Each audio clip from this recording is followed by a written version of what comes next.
morning, good afternoon, good evening. Welcome to my channel. My name is Ogbanje Joseph. Please like this page, subscribe to my YouTube channel, and drop a comment as well as share this video. Today, we're going to be looking at the political thought of Niccolo Machiavelli. The political thought of Niccolo Machiavelli. Now, Niccolo Machiavelli was a son of a Florentine lawyer, okay, and he was born in 1469 and died in 1527. He was a native of Florence in Italy. He worked with the government, and at the age of 29, he was appointed secretary of the Second Chancery of Florentine Republic. He was concerned with the issue of foreign policy and war.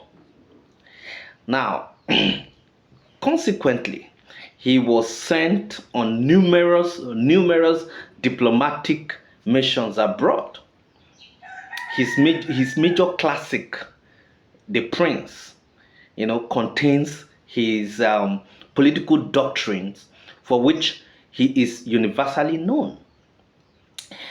He presents the state completely as a political structure to be analyzed on its own merits.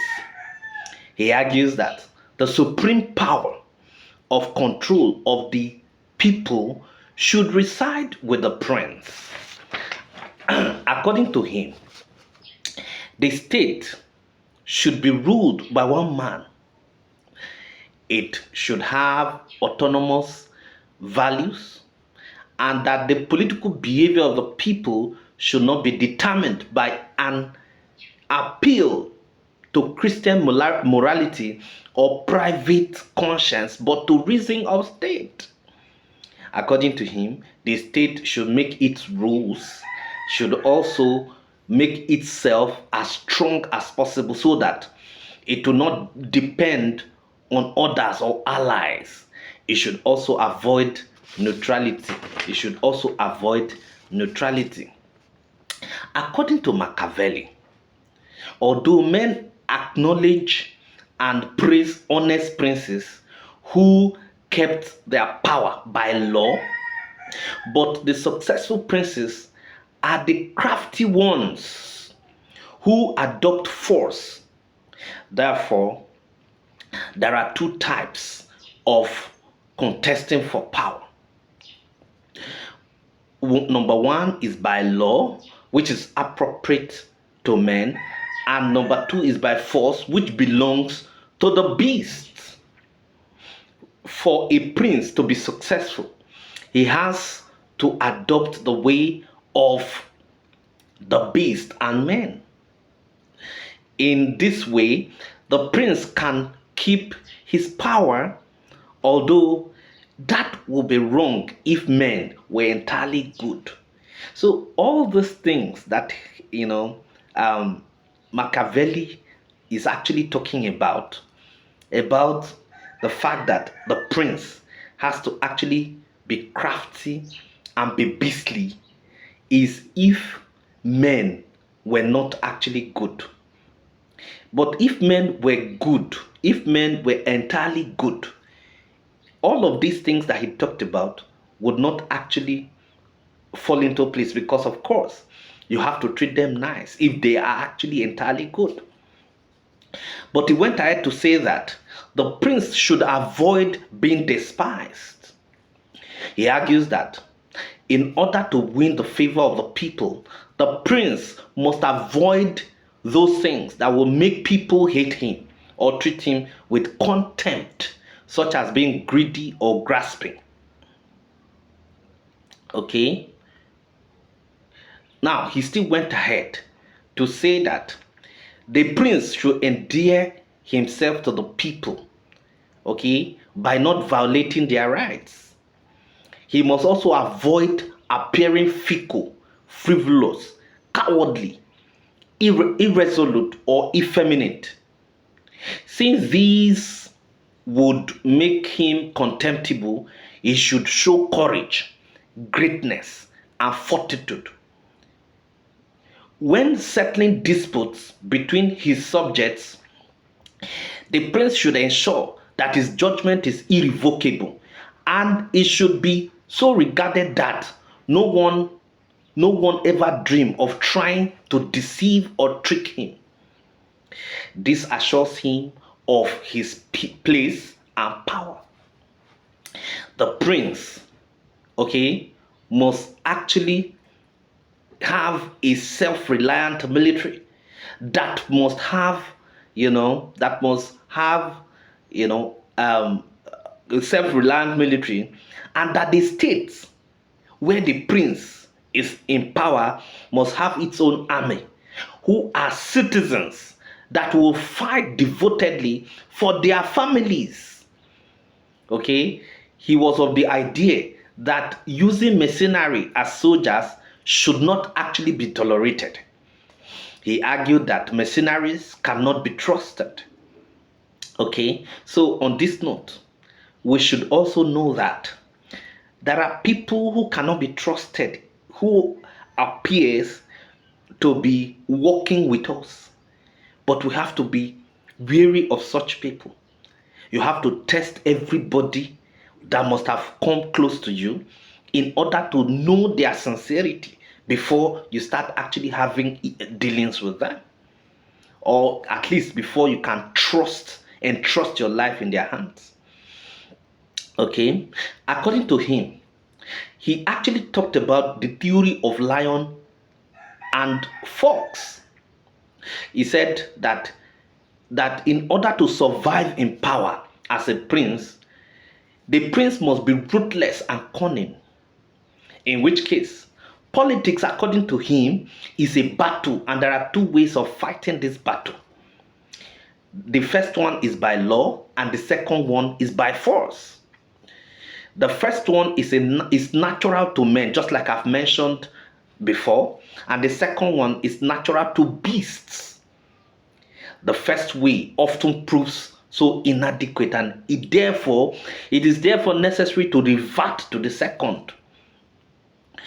A leader must therefore understand how to make use of the beast and man. According to him, without knowing how to behave in such a way, the leader cannot survive in politics. You can't survive in politics if you don't actually know how to use the theory of lion and fox.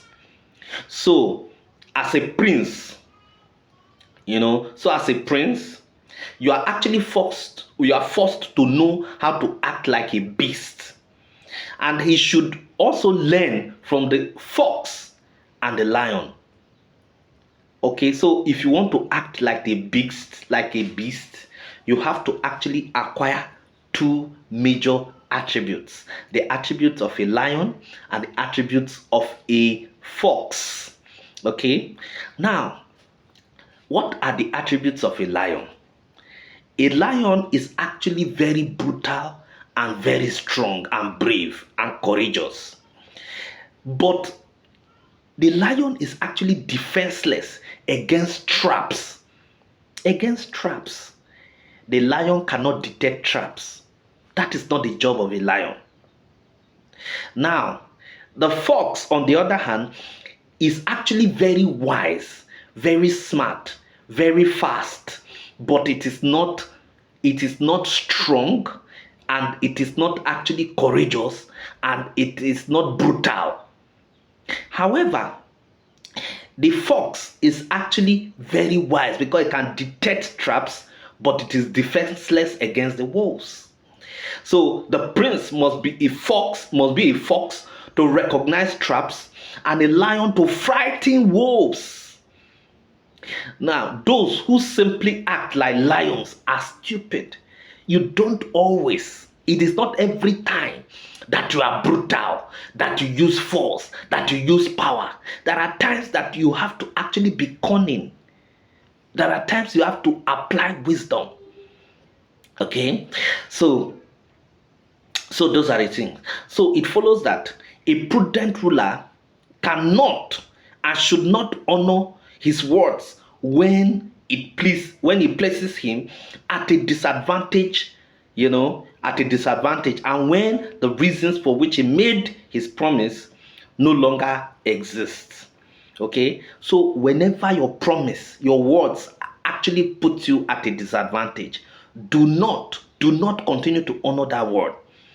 You have to actually go back on it. You do not have to keep that promise. I am actually quoting, Machiavelli. If all men were good, the precept that he talked about, will not actually fall into place, and the reason he actually talked about this bristly, beastly, attitude or character is because men are actually evil. They are they are wretched creatures who would not keep their words to you. So if they don't keep their words to you, why keep your own words to them? Okay, now relating this to our everyday life, you must know that there are people that you don't actually you don't apply the beastly characteristics to. And there are people that you have to actually treat them with these beastly characteristics. Don't forget that before you must actually have dealings with people, you have to test their spirit, you have to test their character, you have to test their behavior in order for you to be able to actually feel comfortable with them. Those who are there to actually deceive you, you should know them. And those who are sincere with you, you should also know them. That is where the theory of carrot and stick actually comes in. Those who are with you, you draw them close to you. Those who are not with you, you have to actually define their place in your life so that you know how to actually follow such kind of people. Thank you very much.